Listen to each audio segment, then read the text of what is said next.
Today we will be requesting a review of your financial aid. We'll be discussing different scenarios that may warrant a financial aid appeal, and we'll also be discussing what a financial aid appeal is and some documentation that may be required for different scenarios. So thank you for joining, and let's begin. Some housekeeping items. Please use the Q&A box if you have any questions. They will be answered throughout the presentation, and some will be saved to answer live at the end. For specific questions relating to your family or your student situation, please contact the financial aid office directly, and we will be sharing a slide with the QR code for our information at the end as well.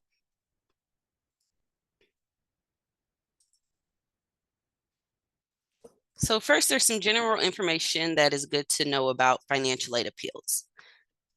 First and foremost, USF does not compete or match financial aid offers received at other institutions.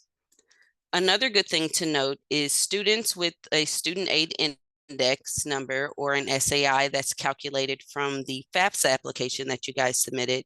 If it's 0 or less, you are not eligible to complete an appeal for further review, as you're already been offered the maximum amount of federal and institutional aid, and also state aid if you qualify. Another thing to note is merit aid cannot be appealed. However, if there are questions regarding your merit aid eligibility, you're welcome to follow up with the admissions office or your admissions counselor directly. In order to pursue an appeal, you must have received an initial financial aid offer first. And also, if there are any outstanding requirements for verification or any other requests from our office, those must be completed first before the appeal is able to be submitted and reviewed. So what is a special circumstance appeal? The financial aid office is authorized to make changes to your 25-26 FAFSA if it is based on unique circumstances that have affected your family's ability to pay for college, and if the FAFSA is no longer accurate to reflect your current financial situation. So if there have been changes since you guys have entered your information onto the FAFSA, then there may be circumstances that can be further reviewed. And what are some of the circumstances that can be reviewed for a special circumstances appeal? Well, some of them include a loss of employment or income due to like a change in a job or a loss of employment for a parent, the death of a parent or a spouse where income may change in the household, unusual uncovered medical or dental expenses that exceed the income protection allowance amount that's already considered in your FAFSA application when you guys submit it, extraordinary dependent care for an elderly parent or a parent or dependent where there's direct cost to the contributors on the FAFSA, a divorce where there's a change to income in the household, secondary school tuition. This would be for families that have little ones or siblings that may be in private education, which you are required to pay out of pocket for. Students that are unable to obtain their parental information. So if there are circumstances where you're not in communication with your parents or your parents are deceased or incarcerated, those are circumstances where these students could pursue additional review for an appeal. And tuition paid for another sibling that may be in college seeking, and this is for undergraduate students only. So let's move forward.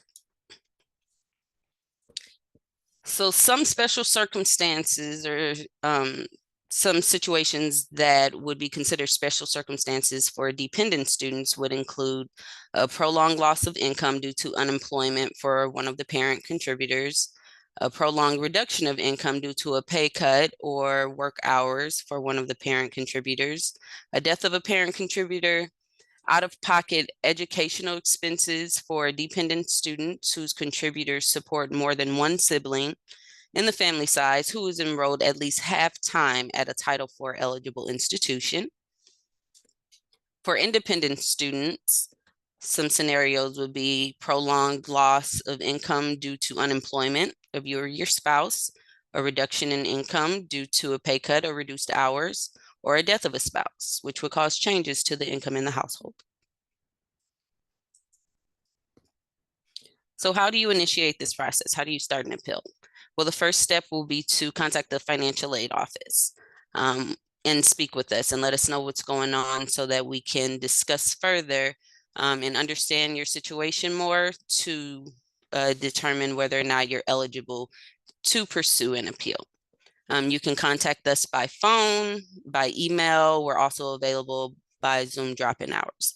And again, we'll show our hours at the end. You'll want to explain the special circumstances, and the financial aid specialist will determine if your circumstances are allowable under the federal regulations.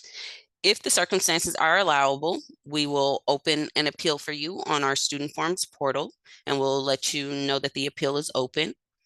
And then you'll be able to submit the documentation online to support your circumstances for the appeal. The Financial Aid Appeals Committee will then review your statement and documentation that you've submitted. In addition, if there's any additional documentation that is needed, the student will be contacted directly by email, letting them know. You will also be able to review the status of the appeal on the Student Forms portal as well. Once a decision has been made on the appeal, whether it's approved or denied, the student will be notified by email. If the appeal is approved, that means that the circumstances and the information that has been provided was enough to change the award offer to warrant additional financial aid to be offered to the student. If the appeal is denied, it doesn't mean that the circumstances that you reported do not exist. It just means that the information that we gathered wasn't enough to warrant a change to the student's award offer. We will send these communications through the student's USF DUNS email account. And there's a QR code here for more instructions for how to initiate the appeal process. So let's review some frequently asked questions about the appeal process. So do I have to complete the FAFSA in order to submit an appeal? Yes, you must complete a FAFSA. We must have a completed FAFSA on file in order to deem your original need-based aid eligibility and in order to process an appeal. If I have been selected for verification or have other outstanding requirements, must they be completed before I can apply for an appeal? Yes, verification and other outstanding requirements must be satisfied prior to the appeal being able to be reviewed. How do I submit an appeal in all my documentation? If it's determined that you qualify for an appeal, the financial aid office will provide you with instructions for uploading your documentation to the Student Forms portal for review. How long will it take to review my appeal? Appeals typically take 2 to 3 weeks for a review. Appeals are reviewed in the order that they are received, and the student should check the financial aid website for our current processing timeline due to the time of year.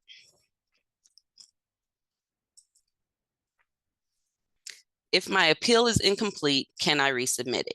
Yes, you can submit additional information and documentation. Only completed appeals are able to be reviewed.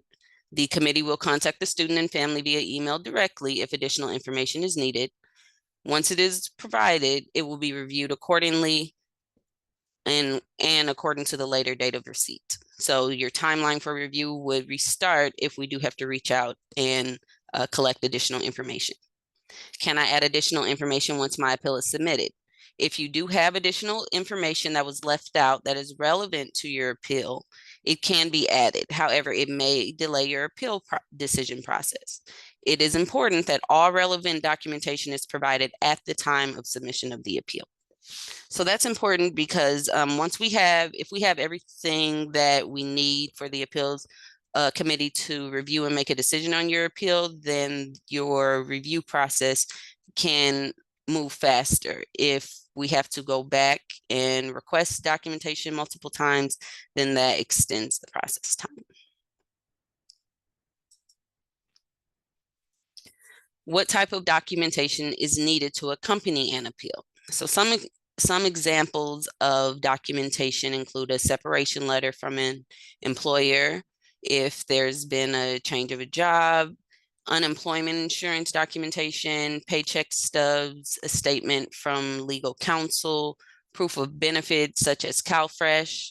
Those are some that could be asked for. Can I appeal a denial decision? If your appeal is not approved, a future appeal can be made depending on the circumstances. For example, if your parent's short-term unemployment changed from a 3-month projection to actually being for the entire year, this may result in need-based eligibility, which you were not originally eligible. In this case, a subsequent appeal would be considered. So it will really varies. It depends on the situation, and you should definitely always reach out to us if you ever question if you're eligible for a secondary review. Is there a limit on how many times I can appeal? A student is eligible to request a total of a review up to 2 times, assuming the circumstances have drastically changed since the first appeal. So if the first appeal was reviewed and whatever the decision was on that appeal, approval or denial, if you would like to request a secondary review due to new circumstances, it does need to be a drastic change in order for us to determine if this is eligible for secondary review. Who makes appeal decisions? Appeals are reviewed by the USF Financial Aid Appeals Committee, headed by our Director of Financial Aid. The appeal cannot be appealed to other departments or the U.S. Department of Education. So the appeals are reviewed based on professional judgment rules set forth by the Department of Education and federal regulations, and it's reviewed in-house by the Financial Aid Appeals Review Committee. So through the institution, this isn't an appeal that is submitted through the Department of Education. If my appeal is not approved for the current year, 25-26, can I appeal for the next year, 26-27? If your FAFSA information for 26-27 is no longer an accurate reflection of your financial circumstances, yes, you can appeal sometime between February and May of 2026. Am I being considered for federal, state, and institutional aid? If your appeal is approved, you will be considered for federal and state need-based aid. Some changes may not result in increased federal eligibility. So that's, like I said earlier, it depends on how drastic the change is from the original information that was provided on the FAFSA to determine how powerful the change or how much a change will be, or if there will be a change at all. Is a federal aid in the form of a loan or a grant. Your appeal may result in federal Pell Grant and FSCOG grant and or base loan, subsidized loan eligibility. So those are all considered federal need-based aid. Depending on what the results are, it could reveal one, all, or none. If my situation hasn't changed yet, but I anticipate that it will, can I appeal or should I wait? So you should make an appeal after the change in circumstances has occurred. Appeals submitted based on future developments or future occurrences will be automatically denied. So we do need to see the change. It does need to be reflected and have supporting documentation for it so that we can review the appeal accordingly. If a decision isn't made before the semester begins, can my aid change? So when a decision on your appeal has been made and approved, your aid will be adjusted at that time.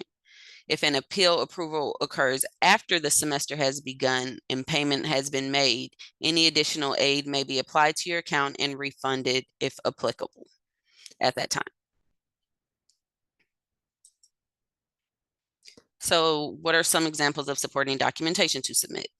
Some examples would include a signed statement explaining your circumstances clearly, a 2024 federal tax return, if it shows the change of income from the 2023 information on the FAFSA, a earnings statement or pay stubs, severance documentation that shows the date of separation, a statement of year-to-date income, furloughed or termination documentation from the employer, bank statements, unemployment insurance, death certificates, IRA rollover documentation are some examples of a few, but depending on your circumstance, your specific circumstance, your documentation could vary.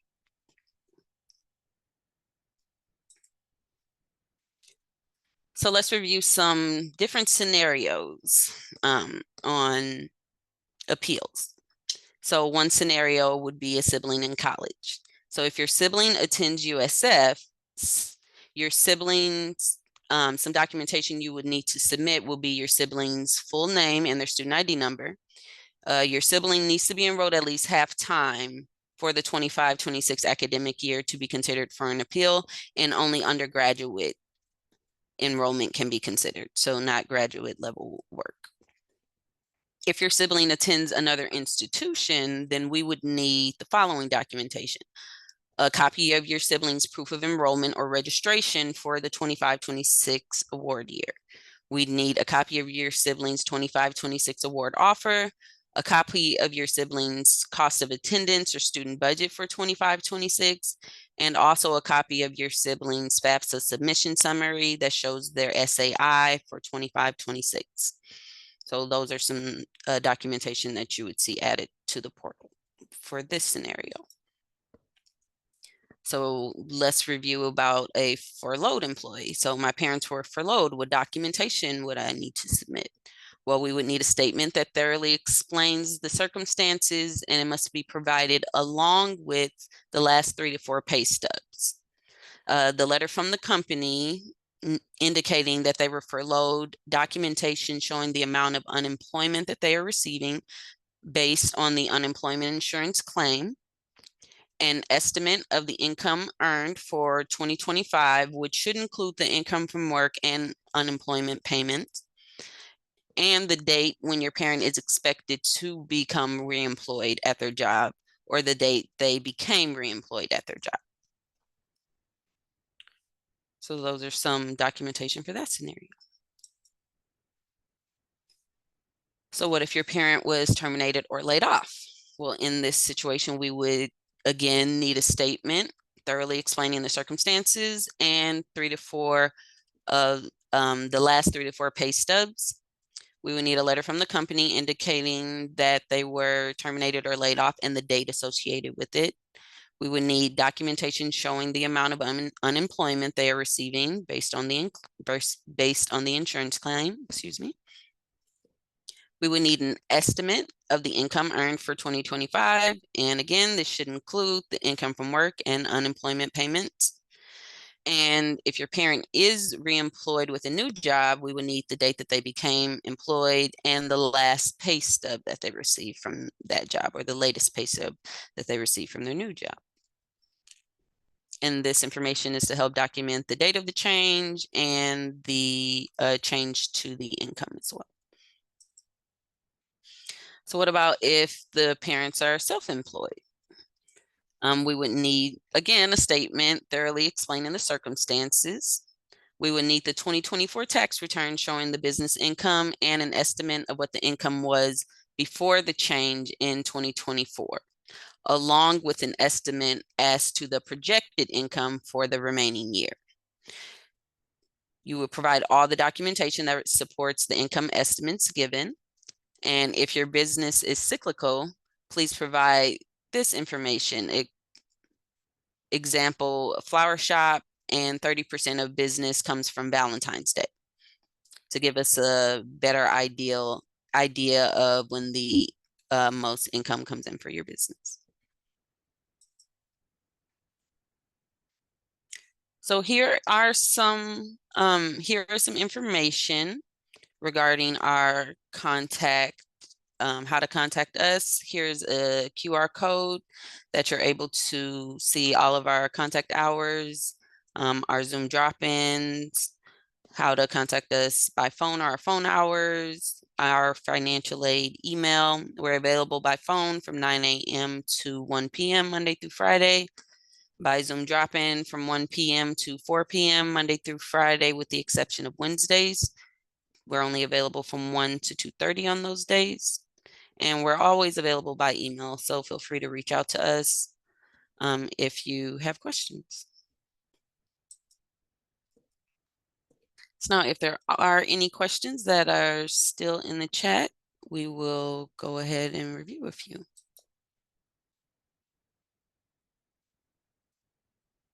And it looks like Jason has done an amazing job if there were any questions. Otherwise, we've done a great job with the information.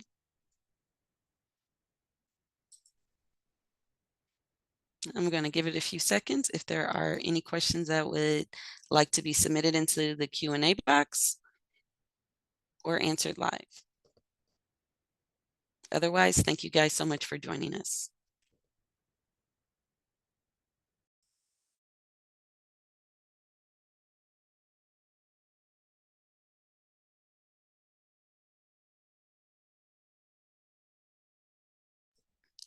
Please enter your questions into the Q&A box.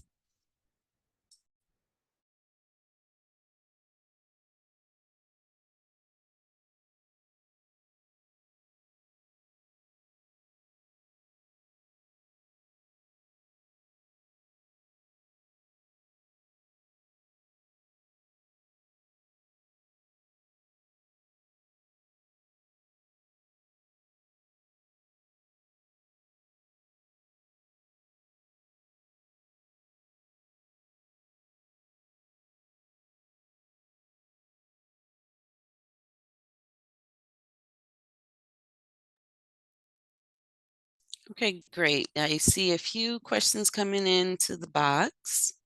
We'll answer a few live here. There was one question that says, for the 4+1 program for a transfer student, is the merit package given? Does the merit package that is given cover the last year in addition to the first years of the program? So that is a good question. So the merit awards that you have, it follows the rules of the merit awards. An incoming first-time freshman is eligible for merit awards for 4 years, 8 semesters. An incoming transfer student is eligible for merit awards for 3 years, 6 semesters. So in that last year, the student would transition to graduate level. They would no longer be eligible for the institutional merit award, and they will be offered their graduate level eligibility from the FAFSA that they've submitted. Well, thank you. That was a good question. So there's another question that says, do I have to accept the admission letter to file an appeal? So as long as, if you've applied and you've been accepted to the University of San Francisco, we have a FAFSA on file, and you have a financial aid award offer, then you may pursue an appeal. You don't have to submit a deposit necessarily to be reviewed for an appeal. However, you don't want to miss the deposit deadline. Thank you.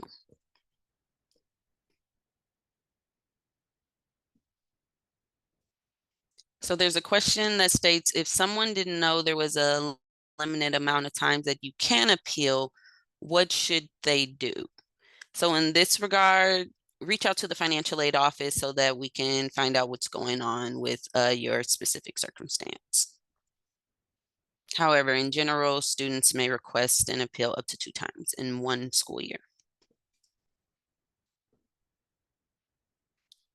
There's another question that says, is early medical retirement considered for an appeal?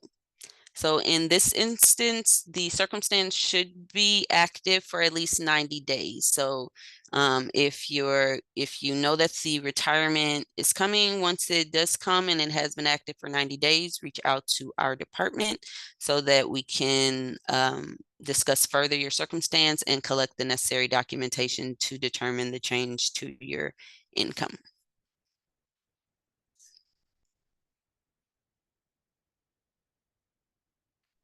So the question is, would you be considered for more aid if you have special benefits from your high school, such as free lunch? When you submit the FAFSA application, the FAFSA is going to collect all of the necessary information to determine your eligibility for need-based aid. There are some admission scholarships that are dependent upon different criteria, sometimes your high school, sometimes your location, and those are communicated with you at the time that you were accepted to the university. So all of the eligible aid that, the initial eligible aid that you might be eligible for from the university should have been offered to you in your acceptance letter and your financial aid award offer based on your federal eligibility and your institutional eligibility.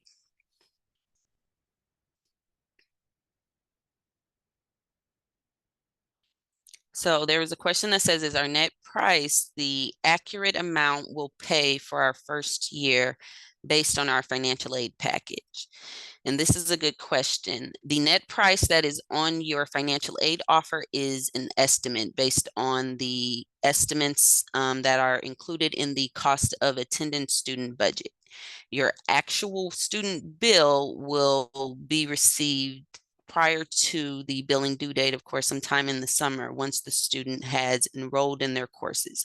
And that will reflect what the actual charges are for the term. They're typically not too far off from the estimates. However, the actual charges will be shown, will be reflected on the student's bill. That was a good question.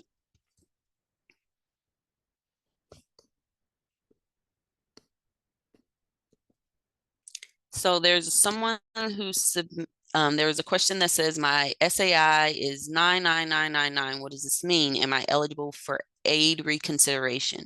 I would advise that you reach out to the financial aid department so that we can review further if there's any issues with that FAFSA application. Otherwise, it is reflecting that ineligibility for need-based financial aid. I would advise you to reach out to us so that we can look further and just make sure that all the information that has been reported on the FAFSA is correct.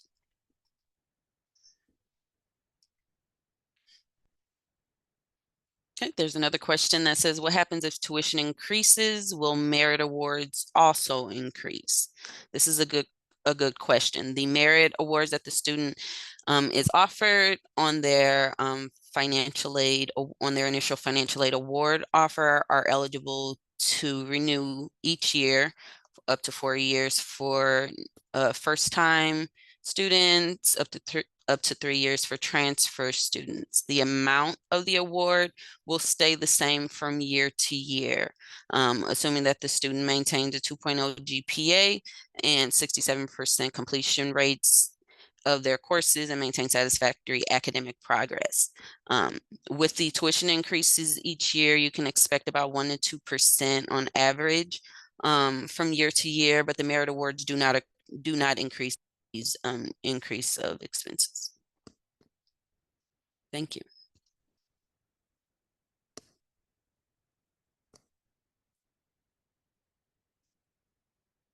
So there's a question that asks, what if the deposit deadline is missed? I would advise you to follow up with your admissions counselor if there are questions about your admissions deposit.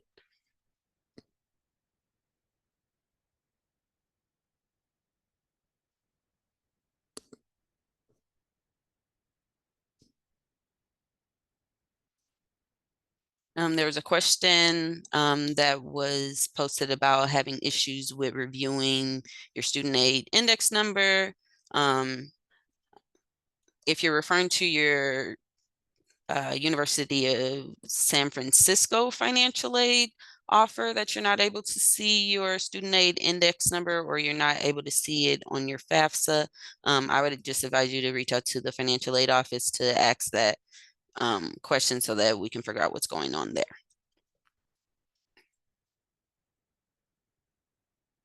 So, this is a good one. Can you reappeal merit aid after the first year if you get good grades freshman year? Once again, the merit aid that you receive, it will stay the same from year to year, up to 4 years for first-time students, 3 years for transfer students. So the amount doesn't change due to your grades.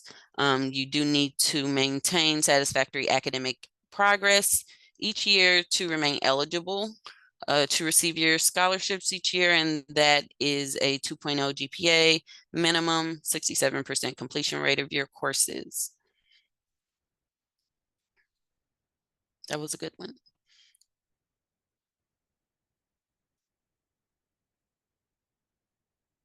So there was another question that asked if there are other circumstances outside of those that we listed that would qualify for an appeal. It varies by the situation. However, the ultimate circumstances are going to be like those changes of income that can reflect from the information that was originally reported on the FAFSA. So even though there may have been a financial strain for years leading up to this, if there is no significant change from the information that's provided on the FAFSA to the current information in the family household, then you wouldn't qualify for a special circumstances appeal at that time.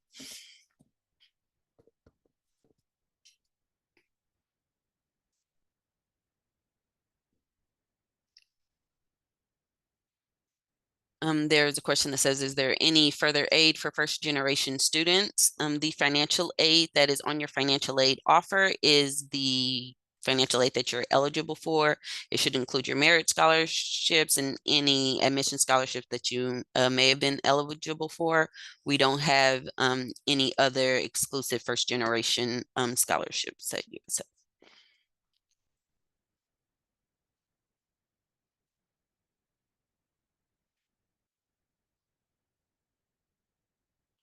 So there's a question that asks, how do I know if I received the maximum amounts of the awards? In terms of your merit awards, you're welcome to follow up with your admissions counselor with the questions about the merit awards and or your admissions scholarships. In terms of the university tuition grant, that's a need-based institutional grant. So if you have the lower your SAI, the more eligibility for need-based federal and institutional aid. So your financial aid offer that you received initially is likely the maximum amount based on the original information on the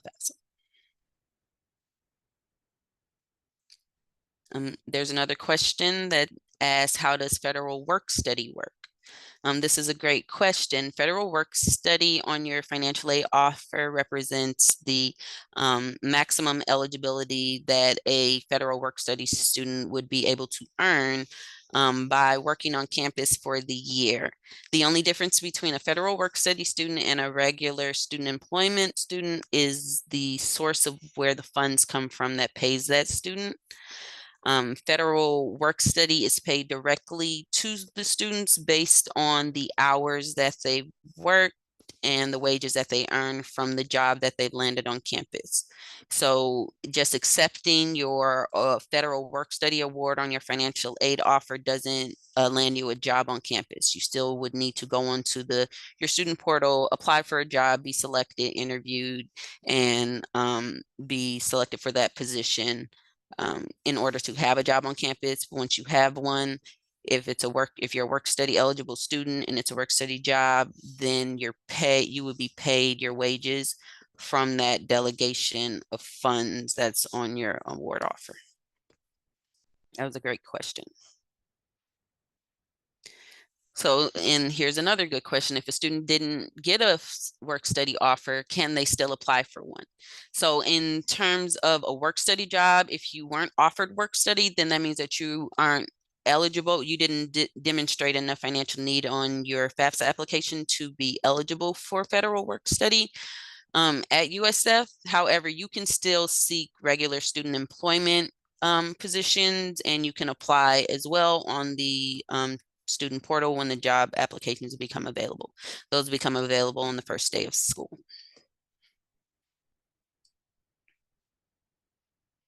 Oh, this is a great question. To submit documentation related to my appeal, do I send it to you all by email? Or do I provide a letter explaining my situation first? So you would contact the financial aid department to let us know that you have a circumstance that you would like to discuss. We would discuss that information with you, and if your circumstance is eligible for an appeal, we would open an appeal for the student on our student forms portal and send the student an email letting them know that the appeal is open and how they can access it, and log on with their MyUSF single sign-on credentials to submit the documentation.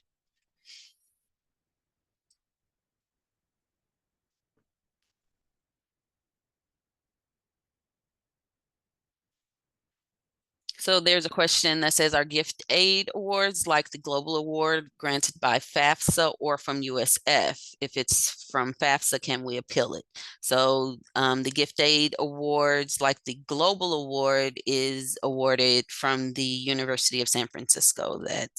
And it's based on the eligibility for that is based on the information provided on the FAFSA, but those funds come from the University of San Francisco. You can appeal those amounts either, just like the merit amounts. If you do have a circumstance that will warrant a review for a special circumstance appeal, reach out to us and we'd be happy to discuss further.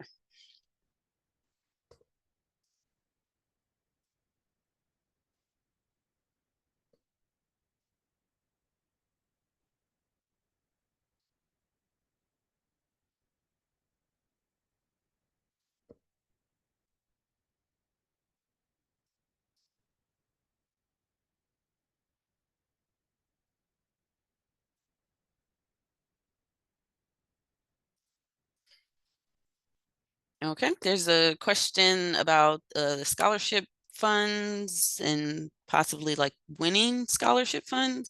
Any eligibility for scholarship funds is communicated with you at the time that you were accepted at the University of San Francisco. Your financial aid award offer will give you information about your overall financial aid package. That includes your merit eligibility and need or non-need based financial aid determined by the federal government and the state and the institution. So if there's questions about your merit eligibility, follow up with your admissions counselor. If there's questions about your overall financial aid package, reach out to the financial aid office directly.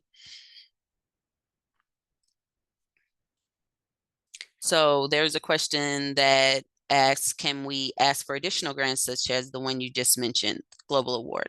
So no, so you're awarded the specific grant based on your eligibility, which is based on the information that we've received from your FAFSA application, as well as the other aid that the student is receiving. So you're given the aid that you're eligible for.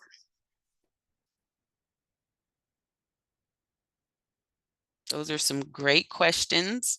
It's been a great discussion with you guys. You guys are a great group and had some really insightful questions. If you do have any other specific situations that you have questions about or that you really don't know if you qualify for, feel free to reach out to our office. We are here to help and answer any questions that you may have.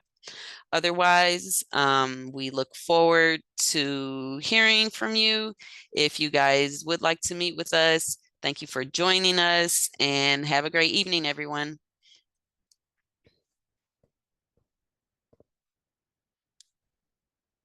Oh, we have one last question that says, is our current gift aid just for 1 year or can it fluctuate after? So this is one last question as you guys are leaving out. The merit aid will stay the same from year to year as long as you're maintaining satisfactory academic progress. Need-based aid can stay the same from year to year as long as there are no significant changes in the financial information that has been provided on the FAFSA from year to year. If there are significant spikes in income, your need-based institutional aid can be re-reviewed at that time, and that can also affect your federal eligibility, need-based aid eligibility as well. So thank you guys. That was a great question to close us out. Have a great evening, everyone.